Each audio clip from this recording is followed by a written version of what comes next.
Goedenavond dames en heren, Maureen Ragenberg hier. Deze video gaat over heidense goden gaan en zoals gewoonlijk zal ik eerst het artikel dat ik heb geschreven voorlezen op mijn website. Het artikel waaraan deze video gekoppeld is en vice versa. En ik zal daarbij de nodige uitleg geven. Momentje. Ik wil niet gestoord worden, de telefoon moet op vibreer in plaats van gewoon op een ringtoon. Ja, heidense goden. Zoals de titel suggereert, deze keer zal ik de heidense goden bespreken. Ze zijn entiteiten die de mens heeft gecreëerd middels aanbidding, omdat ze een manier nodig hadden om dingen om hun heen te verklaren of krachten die buiten hun begrip waren en waarvoor ze onderworpen waren. Voorbeelden hiervan zijn de grote primitieve beschavingen in het verleden, zoals de Babyloniërs, Egyptenaren, Grieken enzovoort. Goden hadden die het over het weer, de zon, de hongersnood, de pest en zo heersten. Hieronder volgt de lijst van heidense goden en hun overeenkomsten voor het gemak. Zoals ik eerder heb gezegd, hou ik niet van goden vanwege hun gebrek aan kracht in het algemeen, beledigend bedoeld tegenover hen, maar het gaat niet altijd om kracht. En vervolgens noem ik wat goden op ter voorbeeld of ter verduidelijking of gewoon ter elaboratie van dit artikel. Apep of Apophis, zoals de Egyptische god gelijkgesteld met alle dingen kwaad en duister, bijvoorbeeld pijn, lijden en aanverwanten. Hades, in het Engels noemen ze hem Hades, Griekse god van de onderwereld en heerser van dat aspect van het leven voor Grieken. Kali, de hindoe godin die slechte krachten vernietigt. Set, de Egyptische god van bescherming, weer, geweld en zo maar door. Bovenstaande zijn slechts een paar voorbeelden en die ik in het verleden heb onderzocht. Opvallend, ze zijn donkere goden of chtonische goden. Dat noemt men het in het Engels ook chthonic gods. Niet te veel goden die ik daarvan bewust ben zijn gespecialiseerd in financiële middelen en daarmee verband houdende. Ieder die dit leest voelt me vrij om me te benaderen voor gewenste informatie over een god of godheid. Ja, en dat is het artikel zo'n beetje. En zoals meeste artikelen, elk artikel dat ik tot nu toe, of elke video die ik tot nu toe op deze manier heb opgenomen, waarbij ik elaboreer, of waarbij ik nodige uitleg geef, of weergeef, na het lezen van het artikel, spreekt voor zichzelf. Mijn artikelen zoals gewoonlijk, of bij haast zoals altijd, spreken voor zichzelf. Ja, dat is hoe heidense goden zijn ontstaan. Heidense goden zijn gewoon goden die zelf gecreëerde geesten die middels aanbidding, lange termijn aanbidding, enorm sterk zijn geworden. Natuurlijk zijn ze nog steeds niet te vergelijken met heilige geesten zoals engelen, etc. En bepaalde elementaire geesten, noem maar op. Die spannen nog steeds de kroon, voornamelijk engelen natuurlijk. Maar heidense goden mogen er best ook wel zijn voor tovenaars.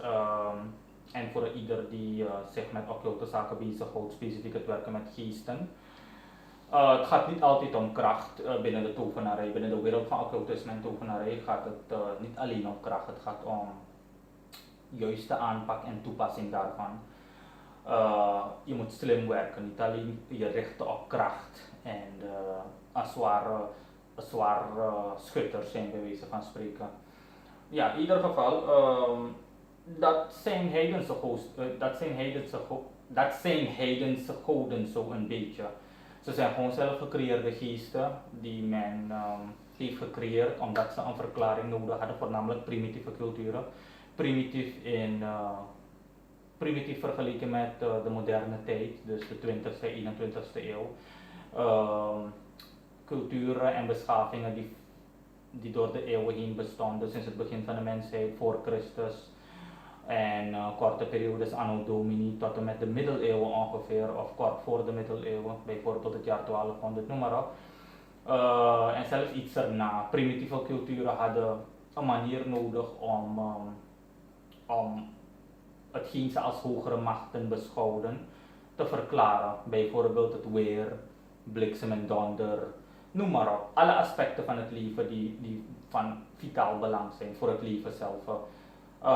Vruchtbaarheid, specifiek met betrekking tot agrocultuur die voor voeding zorgt. Ziektes, lust in de zin van seksuele lust, liefde, noem maar op. Dit zijn allemaal aspecten van het leven, dingen die wij in het leven ervaren meer of minder. En voor iemand die in die tijd leefde, je moet nagaan als je iemand bent die in voor Christus leefde en je nauwelijks tot geen kennis hebt van het wetenschappelijke of een rationele verklaring in ieder geval achter dingen zoals liefde, de dood, noem maar op.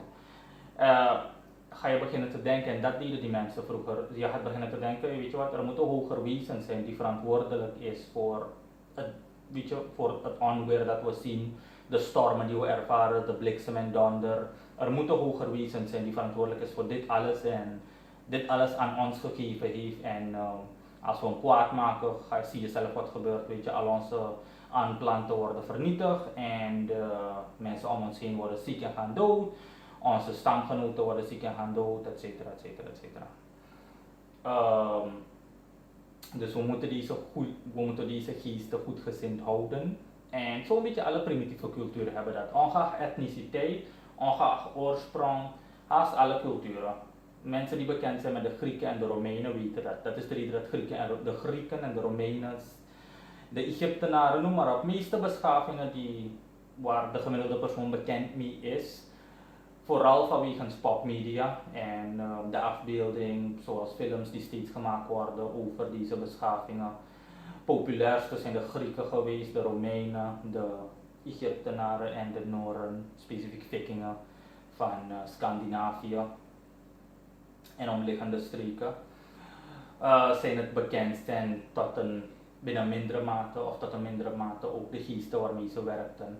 Oké, dus daarbij heb je verschillende goden. De Noren hadden Thor, Odin, Loki als de drie hoofdgoden. De meeste beschavingen hadden een polytheïstisch goddelijk stelsel of systeem, een polytheïstisch religieus systeem. Polytheïsme betekent gewoon in een religieus context de aanwezigheid van meerdere goden of godheden binnen een godsdienst.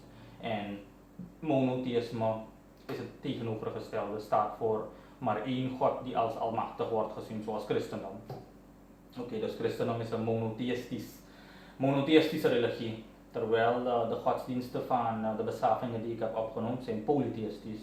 De Noren hadden Thor, Odin, Loki en daaronder hadden ze een heleboel andere onderliggende goden die verantwoordelijk waren voor verschillende gedeeltes van verschillende aspecten van het leven. Alles van de natuur tot oorlog tot andere zaken. Vruchtbaarheid in de zin van grondsvruchtbaarheid natuurlijk. Want in die tijd leefde men op zware basis van agrocultuur. En als jouw oogst mislukte, dan at je niet. Zo ging het eraan toe in die tijd. Dus ja, men deed er alles aan om als het ware de God die zij zagen van de aardbodem en de God die verantwoordelijk is voor vruchtbaarheid, goedgezind te houden, om zodoende voor een succesvolle oogst gaat zorgen. Weet je, maak de God kwaad en je oogst gaat mislukken en je gaat dan honger lijden. Vooral wanneer wintertijd aanbreekt. En ja, zo zijn de meeste goden ontstaan. De Egyptenaren hadden Ra, Isis en Set, of Isis en Set. En de Grieken hadden Zeus, Hades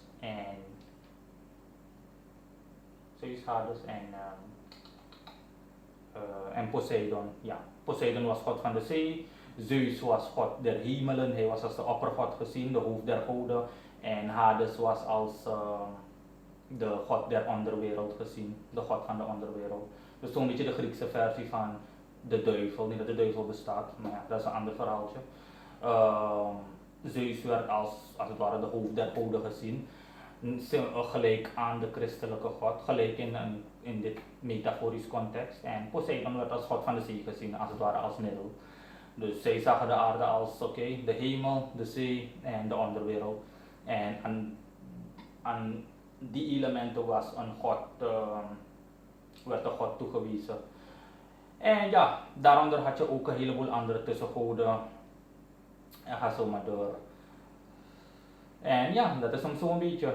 En zo zijn goden in ieder geval ontstaan. Natuurlijk zijn goden allemaal heidense geesten. Ze zijn zelf gecreëerde geesten, want deze goden bestonden niet. Deze goden zijn in het leven geroepen door deze beschavingen. Deze beschavingen namen aan, ze waren onder de valse indruk dat deze goden al bestonden en dat ze werkelijk heerschappij uitoefenden over De zaken die ik heb aangehaald, die belangrijk waren voor het alledaagse leven, zowel leven op de lange termijn. Die leiden gewoon tot succes. Die zaken die verantwoordelijk waren voor het succes van de beschaving in zijn geheel. Ja. En ja, dat is hem zo'n beetje. Even kijken of ik iets ben vergeten te vermelden. Nee, dat is hem zo'n beetje. Zo zijn deze geesten ontstaan en ja, door de eeuwen heen zijn ze zwaar aanbeden, zolang die beschaving nog stand hield en ja, en daardoor zijn ze ongelooflijk sterk geworden. Je kan het vergelijken met iemand die 1 euro ontvangt van 100 mensen per dag. 1 euro voor die 100 mensen individueel gezien is niets, stelt niets voor. Maar stel je voor dat 100 mensen je 1 euro geven, elke dag, over een periode van 10 jaar. Ik kan dat niet uit het hoofd uitrekenen, maar ik weet zeker dat je dan echt ongelooflijk veel geld hebt en als je niet oppast ben je zelfs een miljonair of een multimiljonair. En zo werkt het met deze geesten. In het begin waren ze natuurlijk zwak, net als alle zelf gecreëerde geesten, maar stel je voor dat je in een stad 1000 volgelingen en aanbidders hebt, een tempel wordt ter ere van jou opgericht, offergaves worden gemaakt, in alle weelde, festiviteiten worden in jouw naam toegewezen. Dat alles is gewoon kracht. Dat alles is kracht. Dat is echt spirituele versterking en dat maakt jou als geest sterker. Dit geldt voor alle geesten, niet alleen zelf gecreëerde geesten natuurlijk. Ja, en bereken dat krachtsgewijs over een periode van 10 jaar, 20 jaar. Sommige van deze goden werden honderden jaren aanbieden, eeuwenlang ruw geschat. En ja, je moet nagaan wat voor kracht dat met zich meebrengt. Natuurlijk, met de val van deze beschavingen, deze heidense beschavingen, zijn hun geesten ook verzwakt, want ze krijgen geen energie meer in de vorm van offergaves en aandacht. En ze zijn grotendeels vergeten in de zin dat ze niet meer worden opgeroepen of heel weinig, noem maar op. Alleen door extreme volgelingen van, hedendaagse volgelingen van deze heidense beschavingen die in een zeer kleine aantal zijn. Maar ja, ze behouden desondanks behouden ze toch een goed gedeelte van hun kracht. Ze zijn niet volledig verdwenen. Ze hebben wat kracht nog behouden, maar natuurlijk bevinden ze zich niet meer in piekconditie. Ja, en dat is het zo'n beetje. U kunt het artikel lezen of raadplegen als u specifiek de attributes, dus de eigenschappen van deze goden te weten wil komen, specifiek de planetaire eigenschappen en de horoscoop-eigenschappen die ik heb neergepend. Bij wijze van spreken in volgorde, dus de planeet waaronder deze heidense geesten vallen, die ik als voorbeeld heb aangehaald, met hun bijbehorend horoscoopteken die ook over ze regeren. Dat is hem zo'n beetje. Geniet zo.